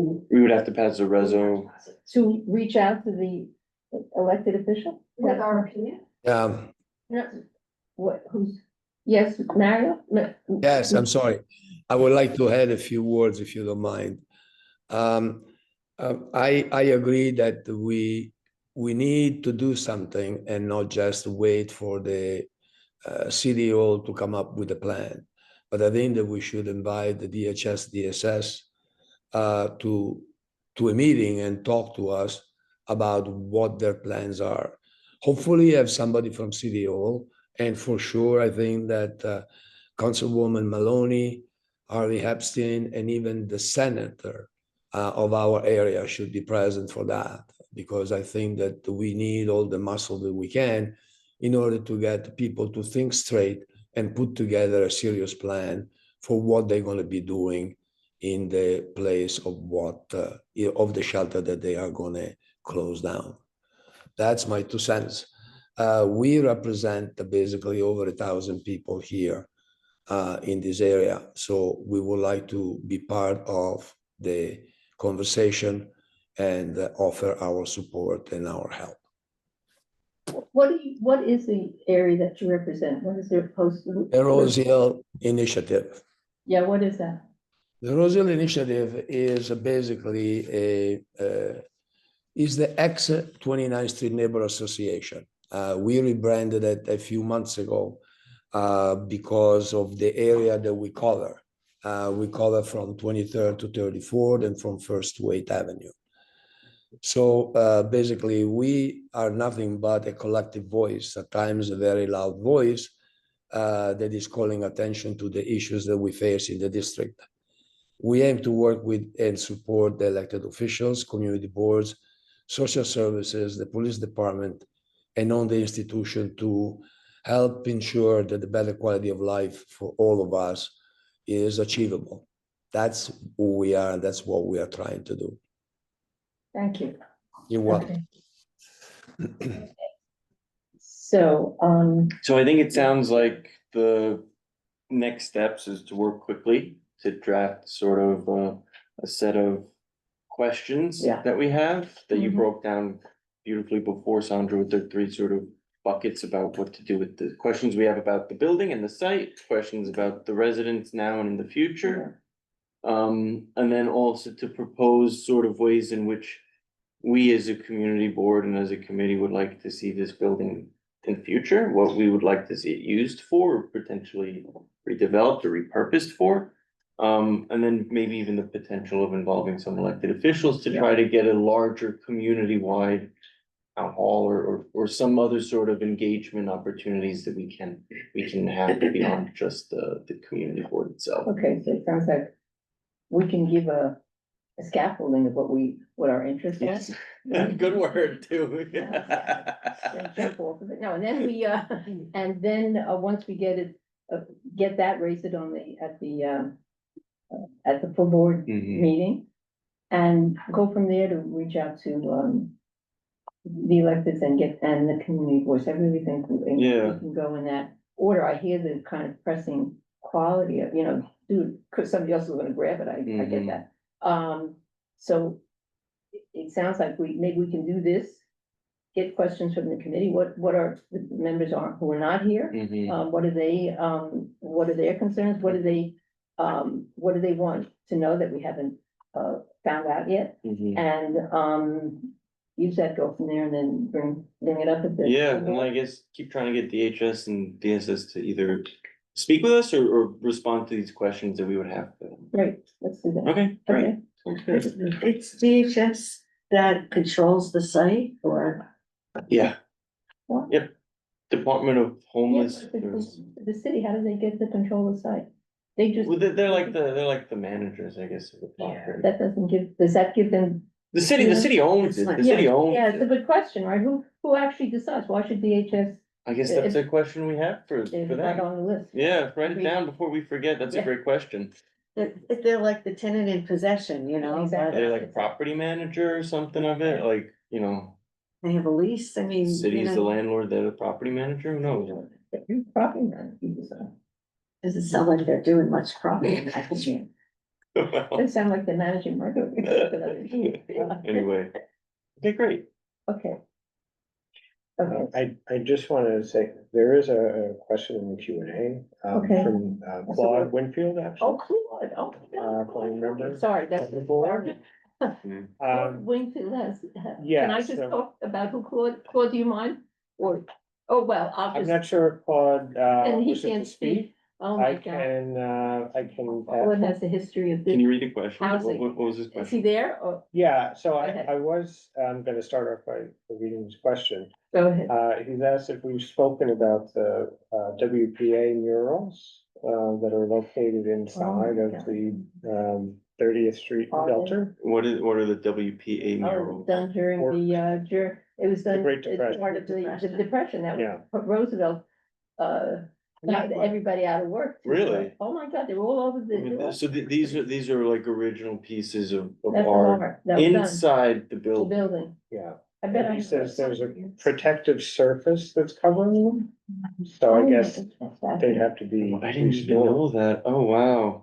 Well, let's get but- landmarks. Yeah. I don't know, wow. Claude, if you'd like to speak more about that, I can promote you to panelist if you'd like. Is he there? Let's see. No. Maybe not. No. Oh, it's okay. Okay. No. And then I saw also, Lois Burke had her hand raised. Ms. Burke, would you like to speak? I can promote you to a panelist as well.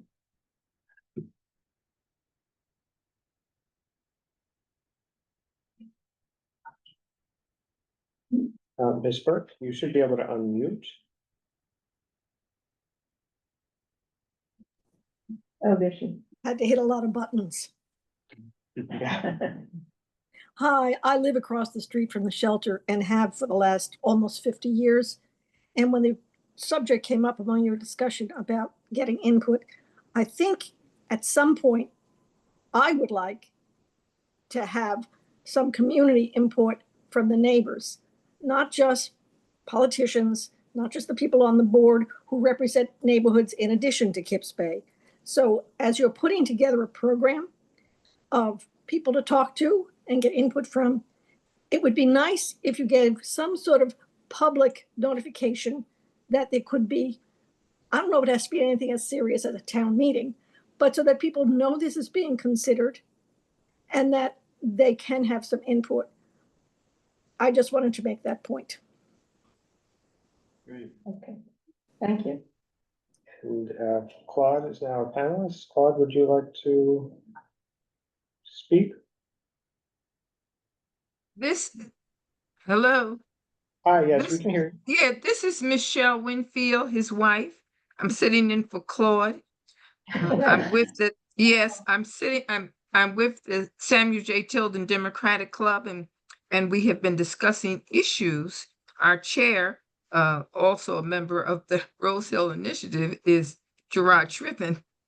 And one of the things that we were talking about previously, and I'm sure Mr. Berth would know this, that years ago, when they talked about the 400 East 30th Street, they wanted that site to be for veterans because you had the whole corridor that they would need those services at the different hospitals. So that was always a consideration, and they had discussed it in detail.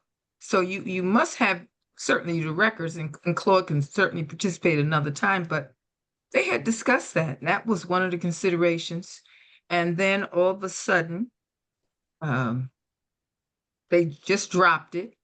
And then they started, painting inside. They put the scaffolding up, but they always made sure that those WPA murals were protected. And so recently, when I heard the announcement, because someone had leaked it from the mayor's office, that's why we heard about it, that they were changing the system over there and sending the men away. And then there were only 250 left. That was the announcement. I then spoke directly with Councilmember Virginia Maloney. I did send a very short note to Councilmember Harvey Epstein. No, certainly knowing that is not his area. he is District 2. But he did say he would support Councilmember Maloney in whatever she wanted to move forward with. So that was also said. I spoke to Virginia Maloney's chief of staff, and that's a good person that if you don't know, Shelby Garner. And he has a lot of experience and can be very helpful in whatever you'd like to move. I want you to know that. But that's the only update that I had, but I had contacted them directly as soon as I heard about it. I was really I was concerned about the men where they were going, but I was also concerned about those murals. And you can Google WPA murals in the Bellevue Psychiatric building, and you will see a whole listing of the murals that are there. Interesting. Good to know. Okay. Well, thank you. And we Certainly. should, yeah. And if you could, if Claude might remember when that was brought up in housing, what year we could. Claude, she says, can you think of the year or close to when they brought up the information about housing veterans at the 400 East 30th Street? When they did the RFPs for Bellevue. Oh, that's right. Bellevue did RFPs. Yeah. Can you hear him? Bellevue did RFP. Three different proposals. And there were three specific proposals. One was for veterans, another was for a hotel. What was the other one? I don't remember what. I don't remember what the third one was, but we were all involved in listening to those proposals. And, they had the presentations was it Barber Auditorium? When we did that, Mhm. no. No, it was with you. No, we were meeting at like, NYU and. Oh, they were meeting at NYU and Bellevue. I thought they had one time met at the Dr. Farber Auditorium, but at any rate, they did meet, but you can find it when Bellevue requested the proposals. So what happened with the proposals?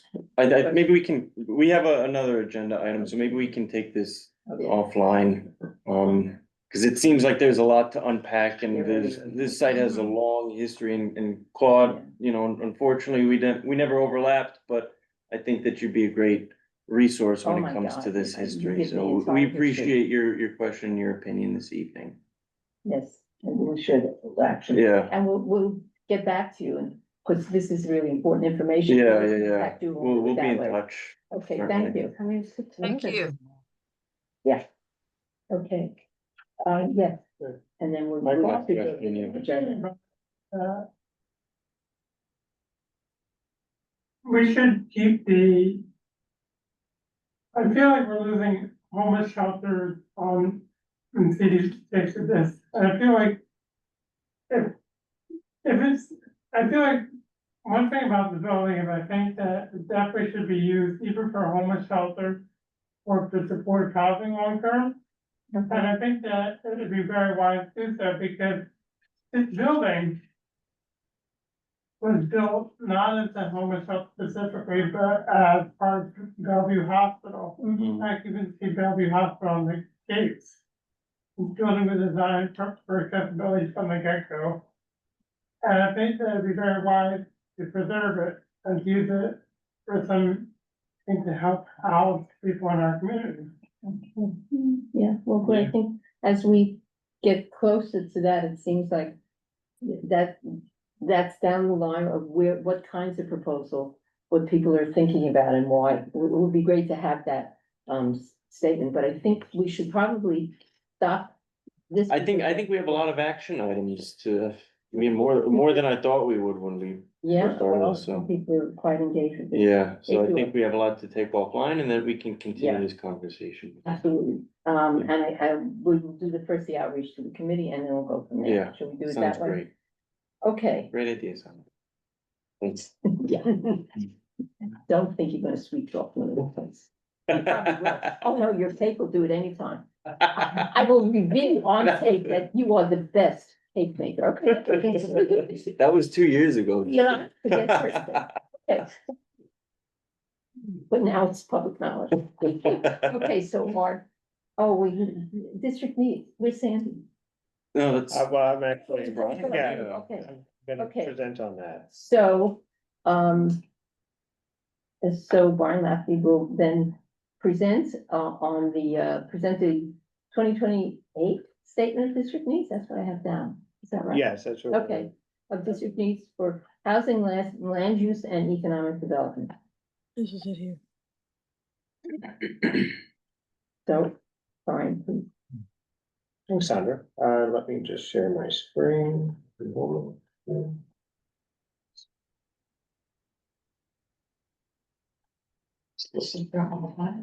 Didn't realize you could do this.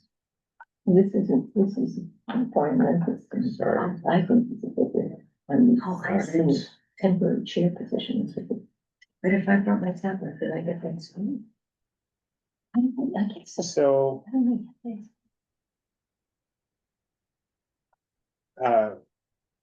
let me just pull up our budget and governmental affairs webpage. Let me share that first.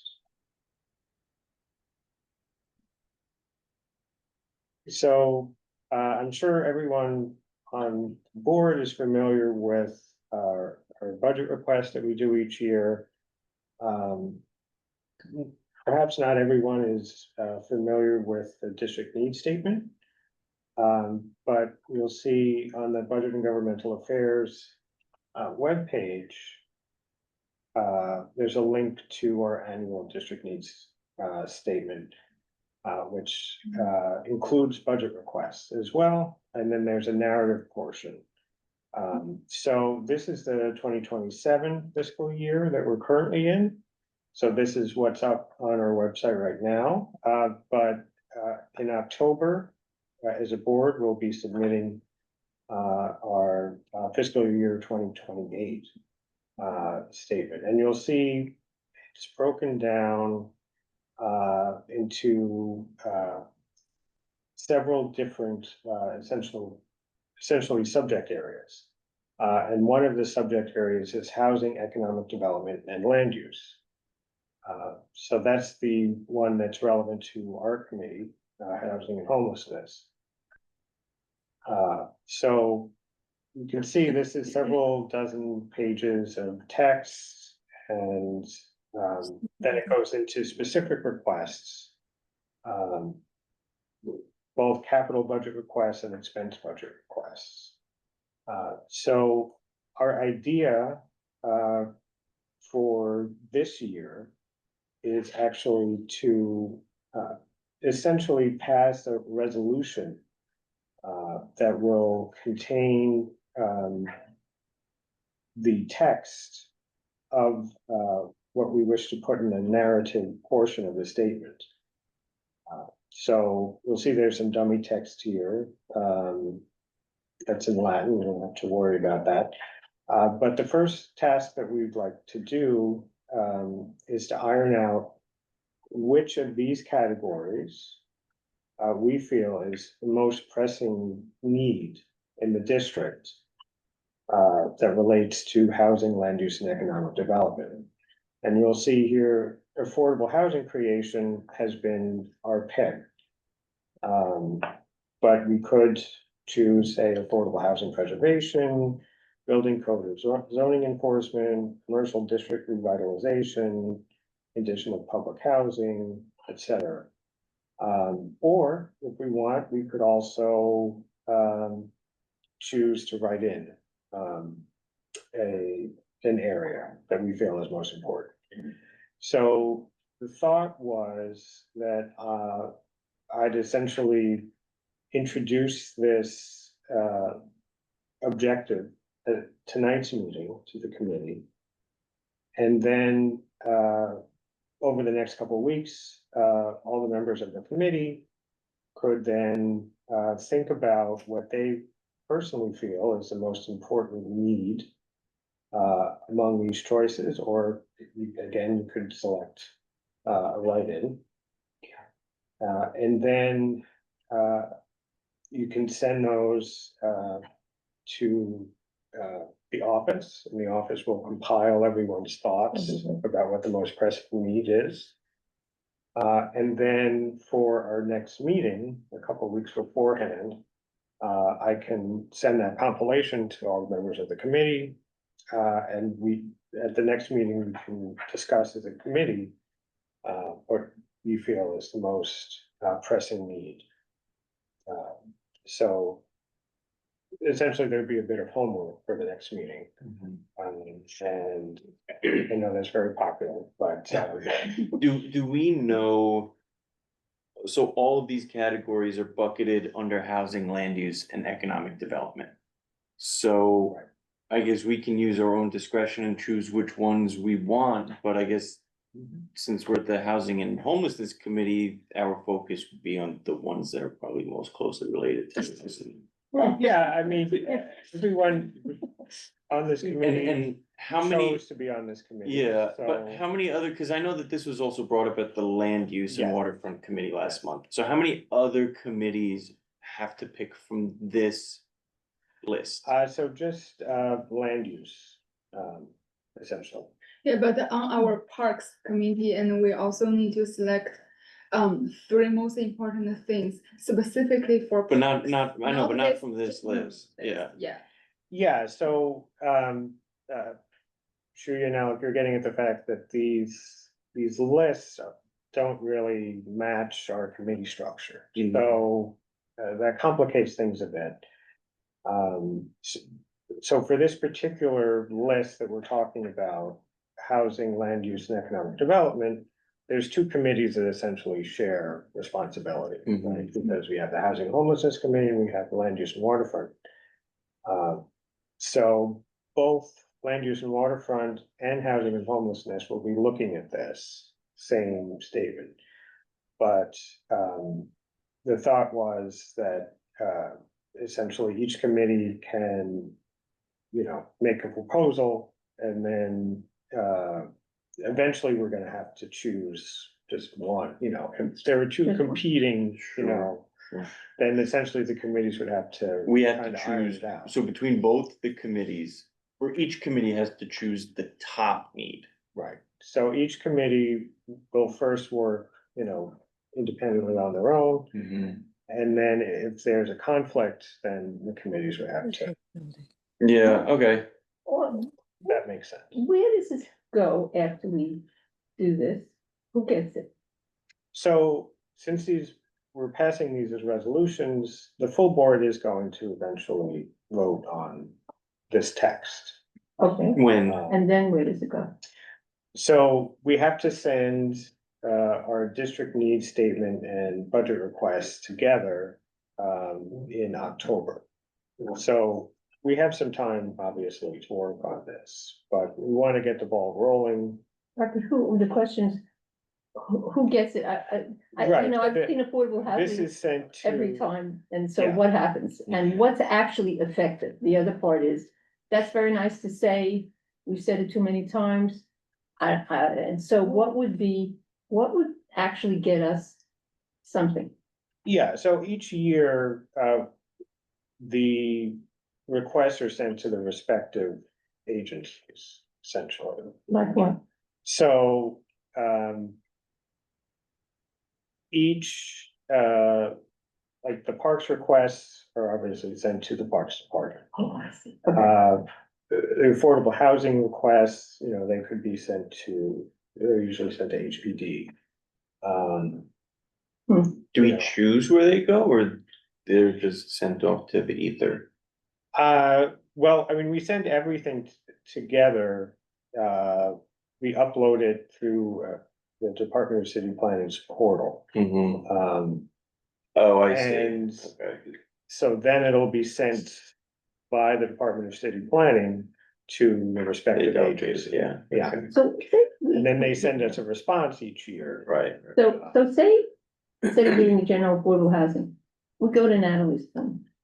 Right, and say, we should be focused on, the development of housing for seniors, and then we take, and then you write it because, what, you don't have to write.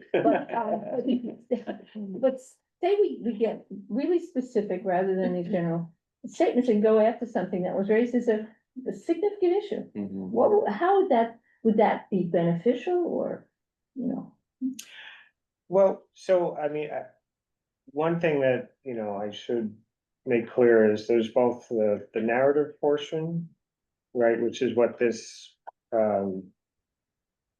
resolution structure will address. And then there's also the specific budget requests. Okay, So, but, I would say the specific budget requests, yes, they should be, the more specific can be usually, there's a benefit to. okay, But the narrative is sort of like an overarching text. So that's why they asked for, the most pressing issue in the districts in this particular subject area. And who drafts the narrative? Is that us?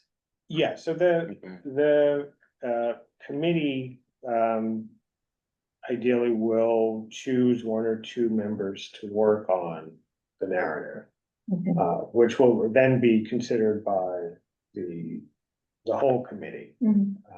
And then it will go to the full board. Okay, And but then, that's a future. yeah, so first we just want each member to think about what they feel the most important.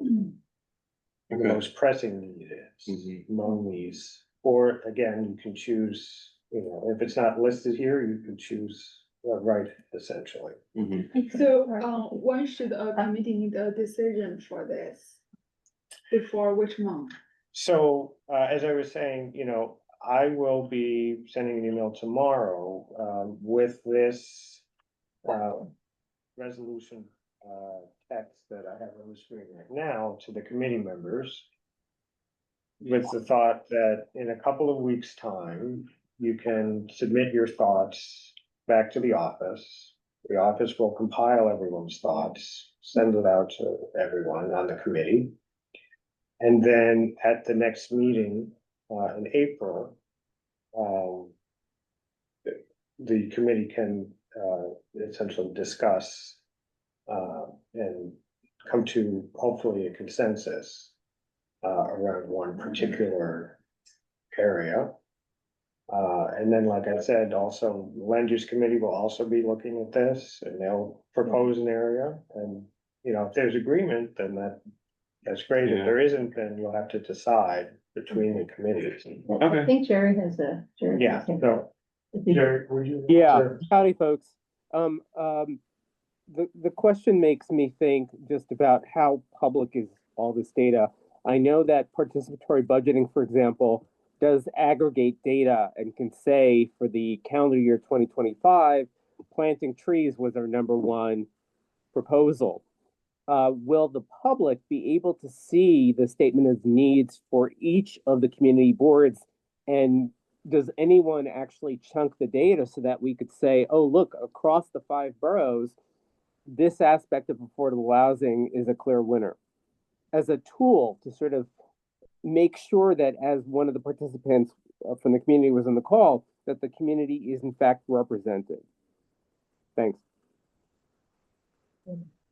Yeah, so the Department of City Planning does look at, the issues that are in the budget requests that are submitted by the community boards throughout the city and pulls apart common themes.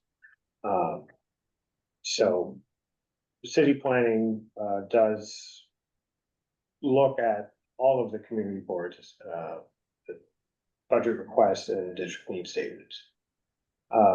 Obviously, this will be on the agenda again next month for the committee. And our agendas are public and anyone can come to our meetings and request to speak. So the public certainly is able to attend the next committee meeting if they'd like. And say, what their thoughts are, and the committee can consider The those. following is intended only for mature audiences. Oh, Sorry, I think somebody has. Sorry, let me just mute. Let's- Oh, no.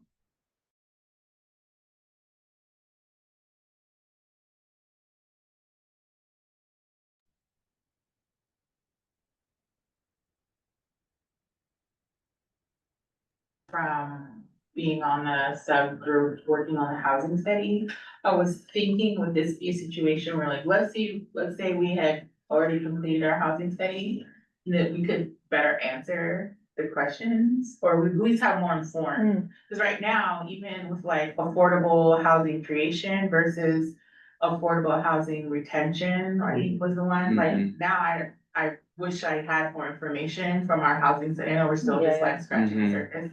But it would be great to have a more informed, like a full housing study, so like in Yeah. 2 years, we could really have better informed decisions about the prioritization of these importance. of- So maybe there's like a little goal for the group to also get some work done before we meet next month, right? Because that's when we really need to talk about this. But I mean, to Brian's point, like the most immediate thing that we need to do as a committee is just to identify the top 5 things. And then I guess we can populate it with the results of your findings. Yeah, or Right, even if you we can. use that list to see if there's anything we could consider in our study, so that in future Mhm. years. And there's even a write-in category too, where you could write something too. Like stuff that we've uncovered. Yeah. Right. And the way Yeah, that I we, mean- so general, that all the subtlety of it gets lost, right? So this, Right. even what do we mean that, of course, this is according to me, what do we mean by affordable housing, the creation of it? You gotta know what you're talking about, Yeah. and the way that's written. That's a great opportunity Yeah, for us it is, to write right, in right, to say, something more specific. exactly. Yeah. Oh, yeah, if we can, I didn't realize you could. write Yeah, so I Yeah. mean, you have paragraph or to, something. right, so the other thing, obviously I should have mentioned, so you can see here our current narrative blurb on affordable housing is listed here in the text of this resolution. Oh, I see. So Oh, it says affordable housing is disappearing from Community District 6 and demand continues to increase thanks to the passage of the Housing Stability and Tenant Protection Act of 2019. And stabilized housing remains the most effective measure of preserving existing affordable housing citywide. CB6 requests the development of new low-income and moderate-income housing in Community District 6. This was what we drafted last year. Yeah, so this is what was submitted last year. Okay. So you can use that as a starting point, or you could decide, we wanna just throw it out and, Mm-hmm. put together something else. Mm-hmm. But based on your discussions at the next meeting about what you feel is the most important or pressing need, then you can start working on the actual Yeah. blurb itself. And ideally, 1 or 2 people would work on it. So maybe the little study group can workshop some language that Yeah. tailors their findings to Certainly, this. that's- And yeah. there's a group of 4 right there that are more than Mhm. capable of doing that. Yes. Can you tell us again, how we get to this on our website? What you So- mentioned it at the beginning. Well, We do that? Yeah, so you can look at the current district needs statement. Yeah, like That's a that good one you place to showed look at. How do we do that? Yeah, so that's on our Budget and Governmental Affairs committee page. The whole thing is, oh. Can you thank email you. this to us Yeah. as well as with the, Yeah, no, I'll be emailing everyone tomorrow with essentially recap of what the assignment is for next. okay. Okay, great, thank you. Both with the link to the Budget and Governmental Affairs Committee page Mhm. and the district needs statement that's currently there. And then also, as I said, I'm sending out this Google Doc to the committee, Mhm. Okay, which will have this list for you to choose from. Great. Or, again, you can write in something if you feel it's not listed here. And you can look at the blurb. wait, we'll have that narrative, right? You Yeah. include that, okay, great, Yeah, okay. Okay. and Okay. obviously we're, you can Sources. include sources, in, the district needs statement, Mhm. Okay. Currently, we have this, the statistics, or we have the area median income. And the facts about, or statistics on how many renters in the district are rent burden. So you can put data points in, Okay. as well. And then next month, we can go into, whether or not the committee wishes to expound upon, needs for land use, needs for housing, Okay. and needs for economic, well, this committee won't really. Yeah. Right, On right. economic development so Right. much, that'll be probably more of land use, but, you know, Okay. but yeah, so I'll be sending this Google Doc to the committee. And, you know, there's also, the other committees will take a look at their respective,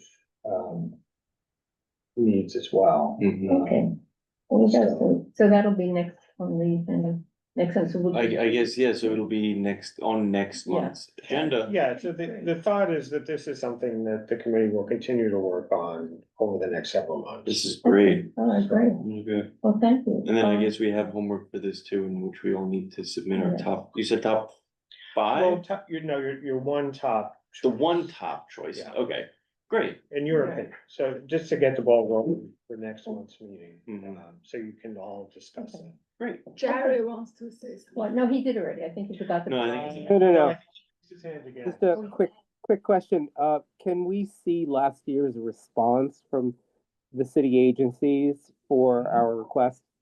Yeah, good point, Oh, I didn't know Yeah. they did respond. good They question. respond? Yeah, they do. Yeah, so that's, so as I was saying earlier, yes, each year we do get, responses to the district needs statement and the budget request. But they didn't respond to fiscal year 27, did they, or is it fiscal year 26? They have responded to 27. Oh, they did, And where does it go? What happens? Who sees that? So, well, each year, city planning and OMB, submit the responses from the respective city agencies, to the community boards. Well, what is that? Who literally and concretely gets to see it? Because it's a great question. I never So- heard of that. Yeah, so, all of the responses will be sharing those with, the committees as well, so that you can. No, At that. okay, We'll take a look at that, but, yeah, everything is sent to, the community board office, and Okay. then, we can, share the responses that we've received. They're actually, also on, the responses are on our website as well, so, so maybe what you could send the link to that out with that email you're gonna send out? yeah, That'd be I'll, great. I'll Okay. include the responses in Okay. the same email, but, just to show you on our website, we have a link to the budget requests. And you can see the current year response, Yeah, and you can see, we've also added these tags for response type, so. The agencies can support and accommodate is one type. In some cases, the agency response will be that the agency doesn't support and cannot accommodate. And sometimes the agency will say that they support, but they can't accommodate, essentially they don't have the funding. So that we've categorized the different types of responses to the budget requests here. And then the text is another field.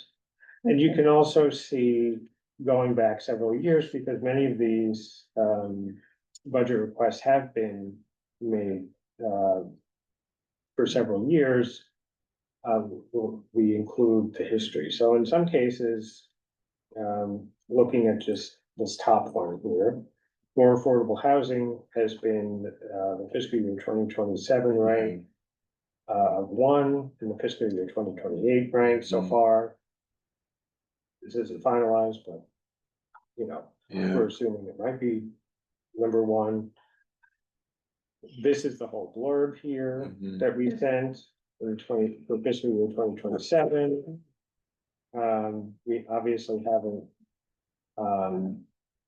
we have to work on the board for fiscal year 2028. But you can see the agency response for fiscal year Okay, twenty so if you twenty-seven. would send us that link, that'll, Yeah. we can go through, Yeah. that'll be terrific. Thank you, it's Great. great to know, that was a great And then these are question, the Jerry. historical responses Okay. over the years. Terrific. Good. Okay, Okay, so, great. all right. So we I got a think little we- bit of work, huh? a little bit of homework to do for this. A lot of homework. Yes, thank you very much. I'm not gonna be held responsible just because I'm sitting here. Okay, and, I think where there is a chair's report and so on, but it's been a long meeting and. You can waive it. you I can- think we waive everything here. The Yeah, chair, the old and new business, we're Mhm. waiving that, and who gets to, end the meeting? motion to Oh, adjourn? motion to adjourn. Is that it? Yeah, oh, I Yes, so you forgot. can, you Motion can to ask for a adjourn? motion to adjourn. Yes, I thought I could make the motion. Do you make the motion? It said, I read it somewhere. Well, I will second it. So it actually does, the Sure you motion to want to make adjourn the motion. actually, No. the motion to adjourn, you Yeah. actually don't need a second. Oh, really? Okay. But Yeah, you, so- you can ask if anyone objects. Oh, nobody. Motion to adjourn? Yes, there's No no, objection? no objection. Okay. Okay. And then, we Thank call you. meeting's officially Oh, yeah, adjourned yes. at Oh, 8:30. Okay, thank you. Been a long So thank meeting. you. Thank you for that amazing presentation. Thank you. Have a good evening. Is this gonna be the longest meeting that we've had?